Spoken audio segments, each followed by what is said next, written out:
BA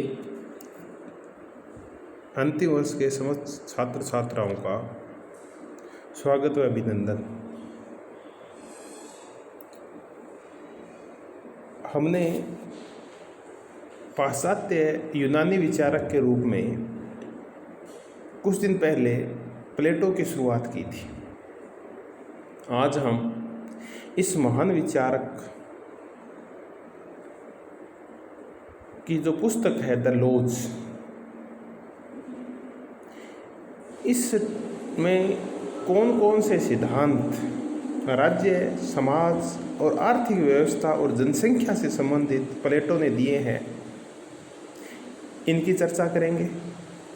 और इसी के साथ ही एक विचारक के रूप में जो प्लेटो के विचार थे उनकी इतिश्री हो जाएगी। और अगले वीडियो में हम अरस्तु की चर्चा आरंभ करेंगे, यानी अरिस्टोटल की चर्चा आरंभ करेंगे। आज प्लेटो के इस अंतिम चर्चित बिंदु में हम उनकी पुस्तक लॉज की चर्चा कर रहे हैं। द लॉज प्लेटो का अंतिम ग्रंथ था और उसका प्रकाशन उनकी मृत्यु के लगभग 1 वर्ष बाद किया गया था। संभवतः ये शायद 347 ईस्वी के आसपास आया। आकार की दृष्टि से काफ़ी बड़ा ग्रंथ है, लेकिन इतनी इसकी भाषा साहित्यिक और सौंदर्यवान नहीं है जितनी कि रिपब्लिक की है। फिर भी इसका अपने आप में बड़ा महत्व है। ये पुस्तक प्लेटो ने तब लिखी जब प्लेटो वृद्धावस्था में था, जब वो बिल्कुल व्यवहारिक हो गया था और उसने सांसारिक वास्तविकताओं को स्वीकार कर लिया था। इस पुस्तक में उसने राज्यों का संविधान, उनका राजनीतिक संगठन, मिश्रित राज्य, मिक्स्ड राज्य का सिद्धांत जैसे राजनीति के जो विशिष्ट पर्सन हैं उनका वर्णन किया है। लॉज के जो संवाद हैं वो 3 पात्र बोलते हैं, यानी लॉज भी प्लेटो की अन्य पुस्तकों की तरह है, डायलॉग मेथड्स में लिखी गई है और इसमें 3 पात्र मुख्य हैं।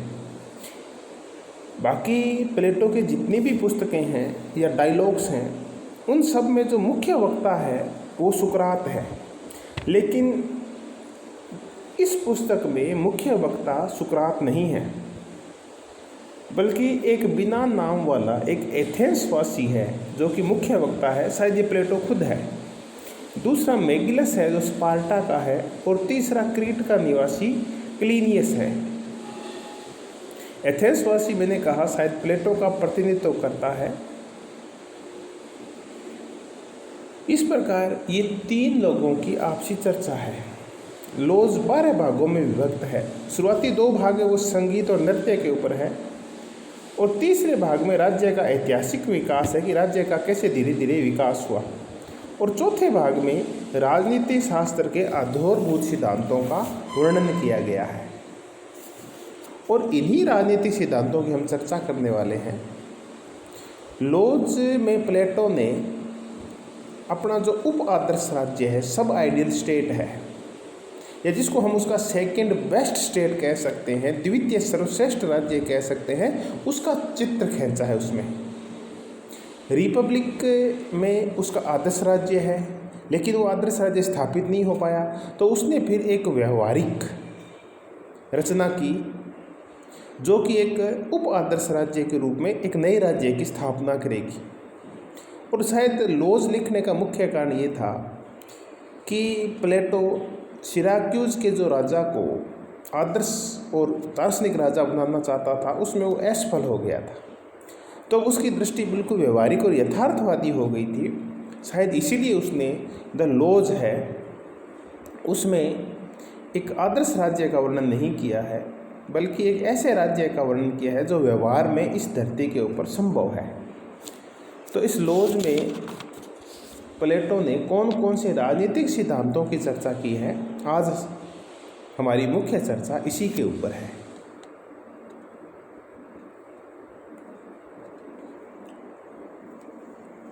लॉज के जो प्रमुख सिद्धांत हैं, मेन थियरीज है, उनमें एक प्रमुख सिद्धांत है आत्म संयम का महत्व। Importance of self control. Self control. देखिए, जब हम प्लेटो की जो मुख्य पुस्तक है रिपब्लिक, उसमें प्लेटो व्यक्ति की जो दुर्भावनाएं हैं, व्यक्ति का जो भ्रष्ट चरित्र है, उस पर नियंत्रण के लिए संपत्ति और परिवार के साम्यवाद का वर्णन करता है। लेकिन लॉज में वो इस साम्यवाद को नकार देता है, चाहे वो परिवार का साम्यवाद हो, चाहे वो संपत्ति का साम्यवाद हो। इसकी बजाय वो आत्म संयम के महत्व को स्वीकार कर लेता है और वो कहता है कि व्यक्तिगत संपत्ति और परिवार बना रहना चाहिए, लेकिन इसके साथ साथ व्यक्ति को अपने विवेक के ऊपर नियंत्रण स्थापित करना चाहिए, उसे विवेकवान होना चाहिए। तो इस प्रकार प्लेटो अपने साम्यवादी सिद्धांत की अव्यावहारिकता को छोड़कर और प्रत्येक वर्ग को और प्रत्येक मनुष्य को यह शिक्षा देता है अपनी पुस्तक लॉज में कि वो आत्म संयम का पालन करे। दूसरा महत्वपूर्ण सिद्धांत है कानून की प्रतिष्ठा। जब हम प्लेटो की रिपब्लिक पढ़ते हैं, उसका अध्ययन करते हैं, तो रिपब्लिक में जो आदर्श राज्य है उसका संचालन एक दार्शनिक शासक के द्वारा किया जाता है, और दार्शनिक शासक इतना ज्ञानवान है कि वो कानून के नियंत्रण से परे है। कानून वही है जो दार्शनिक राजा निर्धारित कर दे। तो यहाँ राजा ऊपर है और कानून है वो उसके नीचे है। राजा ने जो कह दिया वही कानून है। कानून की स्थापना राजा के द्वारा होती है। लेकिन लॉज तक आते आते अगले 30-40 साल में प्लेटो की दृष्टि है वो बदल जाती है और वो कानून के शासन की पुनः प्रतिष्ठा करता है। ये पुस्तक का नाम भी है द लॉज, कानून। और अब वो कहता है कि महत्वपूर्ण होंगे कानून। राज्य कानून से संचालित होगा, राजा कानून से संचालित होगा, कानून श्रेष्ठ होंगे और राज्य और राजा कानूनों का पालन करेंगे। कोई भी कानून से बड़ा नहीं होगा। खुद प्लेटो लिखता है राज्य को कानून के अनुसार होना चाहिए, न कि कानून राज्य के अनुकूल हो। सरकार को कानून का सेवक बनना होगा और दास की भांति राज्य का संचालन करना होगा। सरकार कोई भी हो, कानून में अपनी इच्छा अनुसार वो सरकार कोई परिवर्तन नहीं करेगी। इस प्रकार प्लेटो ये कहता है कि कानून व्यक्तिगत इच्छाओं से परे होते हैं। किसी भी शासक की इच्छा, किसी भी सभा की इच्छा, किसी भी व्यक्ति की इच्छा कानून को प्रभावित नहीं करेगी, क्योंकि कानूनों का निर्माण एक लंबी प्रक्रिया के द्वारा समाज हित में किया जाता है। तो प्लेटो की लॉज है उसका ये बड़ा महत्वपूर्ण सिद्धांत है कि यहाँ राज व्यक्ति का नहीं बल्कि कानून का होगा। तीसरा, प्लेटो ने अपनी इस कृति, इस डायलॉग लॉज में ऐतिहासिक शिक्षाओं का बड़ा महत्व दिया है। प्लेटो कहता है कि अगर आपको अच्छा राज्य स्थापित करना है, अच्छी राजनीतिक व्यवस्था स्थापित करनी है, तो आपको इतिहास से सीखना होगा। इतिहास में कैसे राज्यों और राजाओं का पतन होता है, कैसे उत्थान होता है, कैसे राज्य ऐतिहासिक चरण में एक एक सीढ़ी चढ़ते हैं और कैसे फिर वो उनकी अवनति के शिकार हो जाते हैं। वो खुद कहता है कि हमने देखा कि एथेंस का लोकतंत्र था वो आत्म संयम के अभाव में बर्बाद हो गया। स्पार्टा था वो बुद्धि के अभाव में बर्बाद हो गया। तो हम इन ऐतिहासिक घटनाओं से शिक्षा ग्रहण करें और जो आगामी राज्य हैं उनको ऐसा कर दें कि वो ऐसी गलतियां न करें, ताकि राज्य व्यवस्था है वो स्थायी रह सके।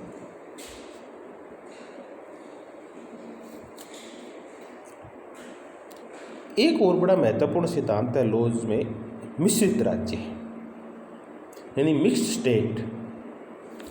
यह मिक्स्ड स्टेट का तात्पर्य है कि राज्य वो अच्छा होता है जिसमें राजतंत्र की बुद्धि हो, कुलीन तंत्र जैसी जनसेवा हो और जनतंत्र जैसी स्वायत्ता और स्वतंत्रता हो। जब ये तीनों चीज़ें मिल जाती है तब एक अच्छे राज्य का निर्माण होता है। यानी प्लेटो की नज़र में सबसे अच्छा राज्य वो है जो राजतंत्र, कुलीन तंत्र और जनतंत्र का आपसी मिश्रण हो, जहाँ अमीर और गरीब का मिश्रण हो, जहाँ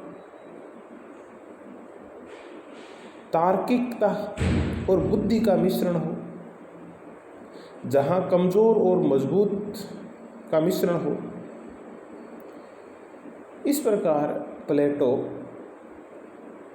एक ऐसे राज्य की प्रतिस्थापना करता है जिसमें सभी शासन पद्धतियों के गुण हो। और प्लेटो का ये जो मिश्रित राज्य का सिद्धांत है, ये फिर उसका शिष्य अरस्तु ग्रहण करता है। प्लेटो ने इसके साथ साथ, मिश्रित राज्य के साथ साथ ये भी कहा है कि राज्य की जो भौगोलिक स्थिति है वो एक विशिष्ट होनी चाहिए। प्लेटो ने लॉज में लिखा है कि राज्य सागर तट से, यानी समुद्र के तट से पर्याप्त दूर होना चाहिए, क्योंकि अगर यह समुद्र तट के नज़दीक होगा तो इसके ऊपर आक्रमण ज़्यादा होंगे, तो ये सुरक्षित नहीं होगा। दूसरा, अगर ये समुद्र तट के निकट होगा तो यहाँ के लोग व्यापार को लालायित होंगे, बाहरी व्यापारी भी यहाँ आएंगे और इस व्यापार से फिर लोगों का नैतिक चरित्र भ्रष्ट हो जाएगा, क्योंकि जो व्यापारी है वो भ्रष्टाचार को प्रश्रय देते हैं।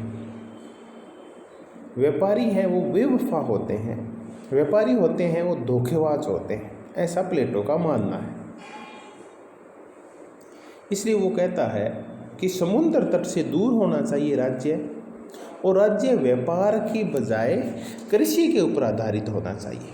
यानी राज्य की जो बहुसंख्या है वो कृषि पर आधारित होनी चाहिए, क्योंकि किसान है वो शुद्ध और सात्विक होता है और श्रम के ऊपर निर्भर करता है। हालांकि अरस्तु प्लेटो के इस विचार को नकार देता है और वो समुद्री राज्य का समर्थन करता है, लेकिन प्लेटो है वो लॉज में समुद्री राज्य का, समुद्र तट वाले राज्य का विरोध करता है। फिर प्लेटो ये भी कहता है कि राज्य की जनसंख्या निश्चित होनी चाहिए, और वो जनसंख्या 5040 निश्चित करता है। इसके पीछे कुछ तर्कसंगत अवधारणाएं हैं कि राज्य की जनसंख्या 5040 ही क्यों हो। तो प्लेटो ने एक मुख्य भाजक संख्या 12 है, अपने राज्य को 12 जातियों में बांटा है, 12 महीने काम करने वाली परिषद है, उसमें 12 समितियां हैं, उसने 12 खंडों में बांटा है राज्य, और फिर इनका आपसी गुणनफल है। इस गुणनफल के अनुसार वो फिर 5040 करता है। और प्लेटो ये भी कहता है कि किसी भी एक राज्य की जनसंख्या 5040 से कम या ज़्यादा नहीं होनी चाहिए, और अगर ये जनसंख्या ज़्यादा होती है, कम होती है, तो फिर राज्य के राजनीतिक वर्ग का, इसके लिए विशेष काउंसिल है, नॉक्टर्नल काउंसिल, उसकी व्यवस्था करता है ताकि राज्य की जनसंख्या को निश्चित किया जा सके। यानी एक विशिष्ट एक सिद्धांत दिया है लॉज में कि जनसंख्या कितनी होनी चाहिए आदर्श राज्य की। अब हम लॉज में जो संपत्ति और आर्थिक व्यवस्था क्या की है उसका देखते हैं। जैसे कि रिपब्लिक में साम्यवाद को स्वीकार करते हुए प्लेटो ये कहता है कि मित्रों का सब वस्तुओं पर समान अधिकार होता है, भू संपत्ति, स्त्रियां एवं बच्चे सबके साझे हैं, तथा व्यक्तिगत संपत्ति बिल्कुल नहीं होनी चाहिए। मेरे तेरे का भाव मिटाकर संपूर्ण राज्य तन, मन और धन से एकता का अनुभव करता है। लेकिन लॉज में वो इस साम्यवाद को अव्यावहारिक मानकर व्यक्तिगत संपत्ति और परिवार दोनों की अनुमति दे देता है। वो मकान रखने की, भूमि रखने की और संपत्ति रखने की अनुमति दे देता है। और उसने रिपब्लिक में शासक वर्ग और सैन्य वर्ग की संपत्ति के ऊपर जो कठोर प्रतिबंध लगाए थे, उन प्रतिबंधों को वो हटा देता है।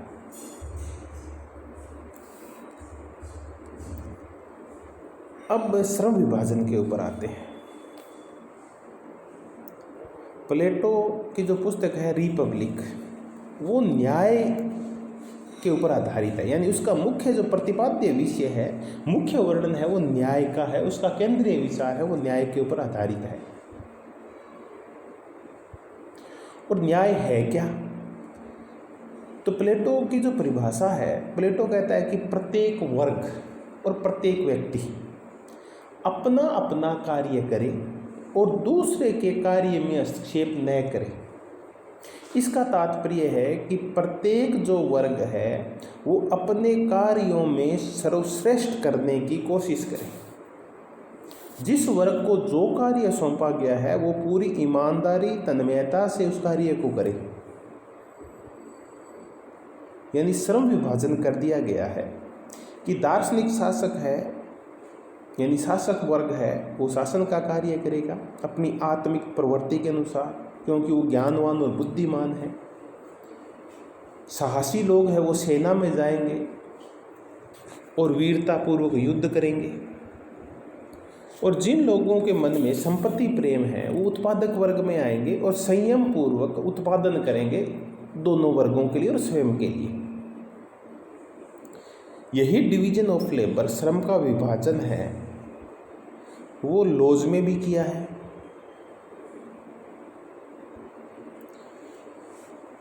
लॉज में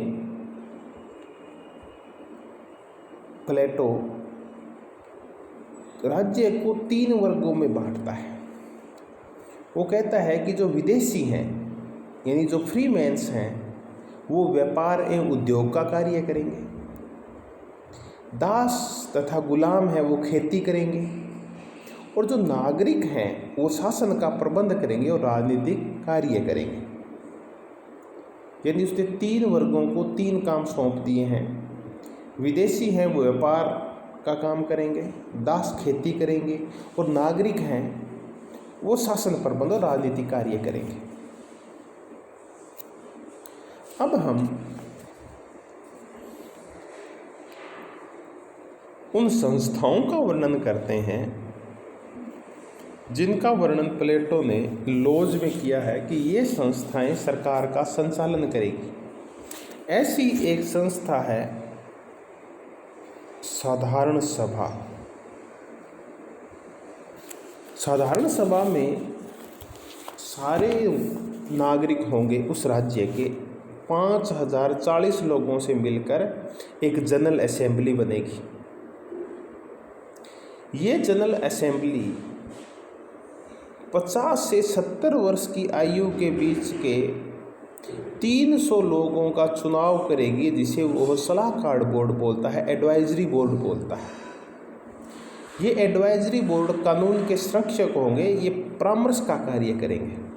और तीसरी एक संस्था होगी प्रशासनिक परिषद, एडमिनिस्ट्रेटिव काउंसिल।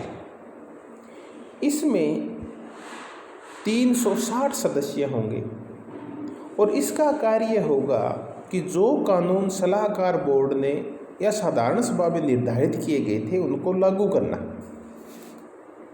तो ये 3 संस्थाएं हैं, साधारण सभा, सलाहकार बोर्ड और प्रशासनिक परिषद, जिनके द्वारा राज्य का संचालन किया जाता है।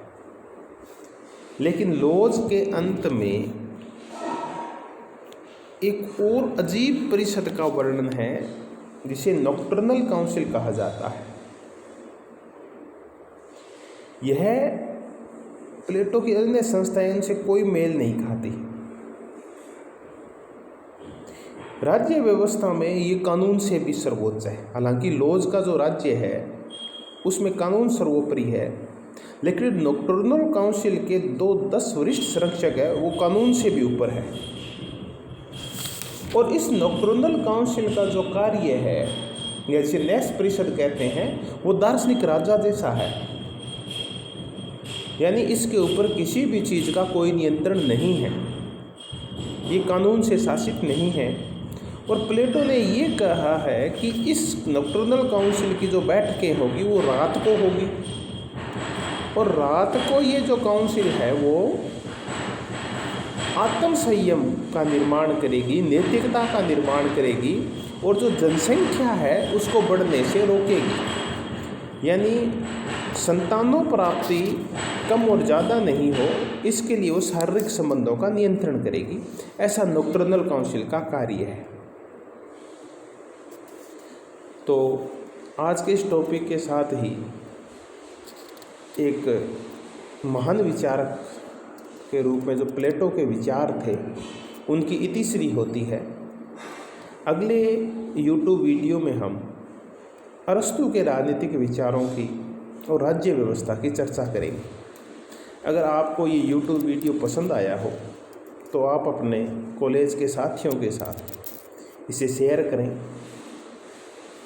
आप इसे लाइक करें, और जो चैनल है कॉलेज का गवर्नमेंट मलसी सर के नाम से, गवर्नमेंट कॉलेज मलसी सर के नाम से, इस यूट्यूब चैनल को आप सब्सक्राइब करें। आपने मनोयोग पूर्वक लॉज में वर्णित सारे सिद्धांत सुने, इसके लिए आपका बहुत बहुत धन्यवाद। अगले वीडियो में हम अरस्तु की चर्चा करेंगे। धन्यवाद, बहुत बहुत धन्यवाद।